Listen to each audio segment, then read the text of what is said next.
Okay, today we're going to do a quick video of Minuet number 3, and I'm going to start by playing through it, but then I'm also going to offer a couple minutes of instruction on second position extensions at the end of this video.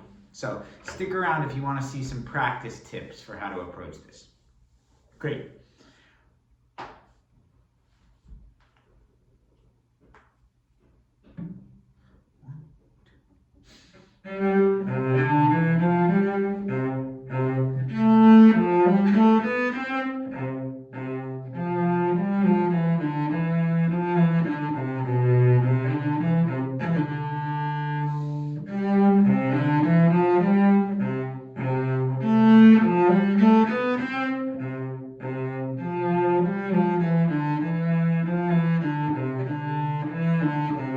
Going on.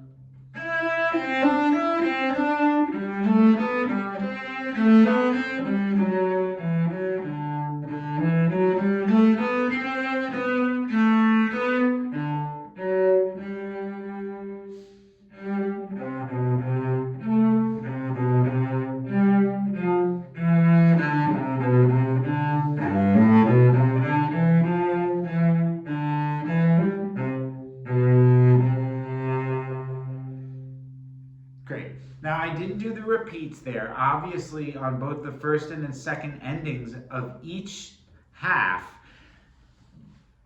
which ending you are doing will change whether or not you're doing that in first position or second position.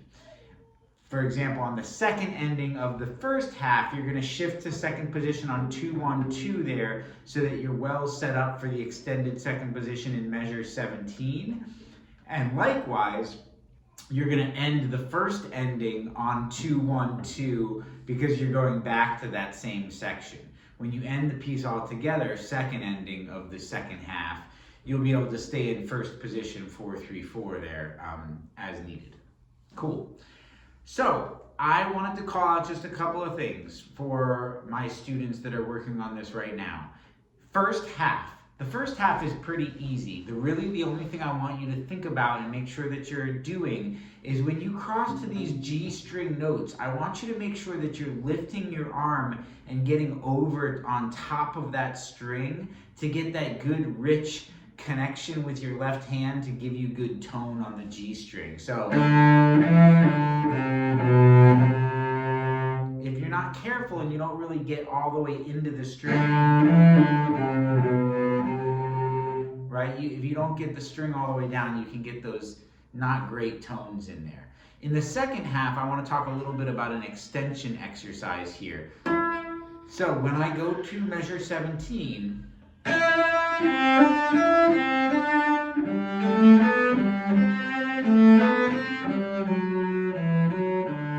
right?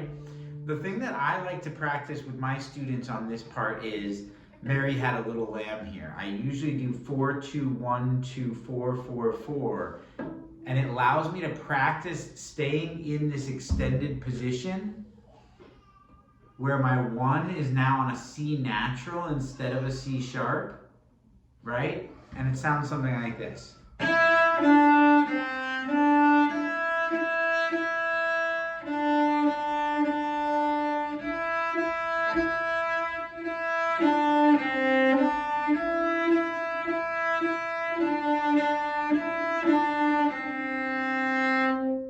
I really like this exercise because it's something that we all know as far as the tune and how it's supposed to sound.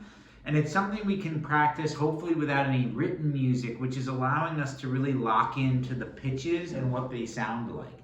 Now, just to give my PSA on extensions, obviously, and I'll kind of get my hand down here so you can see it. So the extension goes from C sharp to C natural with my first finger here on the A string in this one.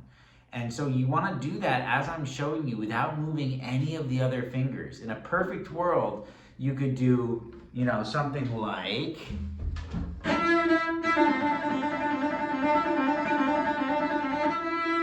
without moving any of your other fingers, because that's really the idea and the ideal.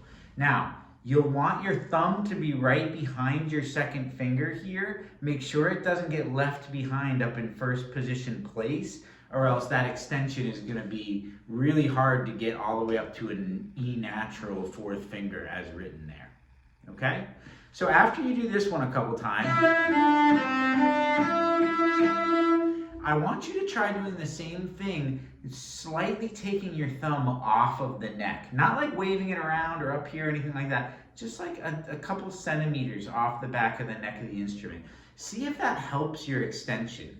Really what I'm trying to show you there is that as little tension as you can have in your thumb, don't press against that neck, it'll give you more flexibility. I think you'll have an easier time, A, without the thumb on the neck, but then as you try to get back to normal, you can just touch ever so slightly the back of the neck of your instrument, and that's really the kind of tension or lack thereof that you're looking for in the extension. Once you've done Mary Had a Little Lamb 4 or 5 times, go back to as written, but maybe just landing on the downbeat 5 times. That 2 should be a ringing tone D, right? You'll know you're good if it matches perfectly, and if you get a nice big ring out of it. Then I might add a second measure. Watch how I do this.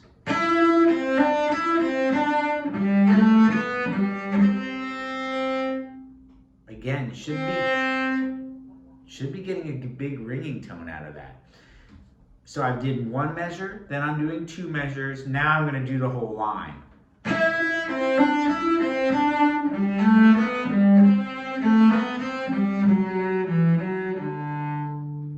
And once I've done that, I'll feel pretty confident and ready to go. Great. Hope you enjoyed it. Have a great rest of your day.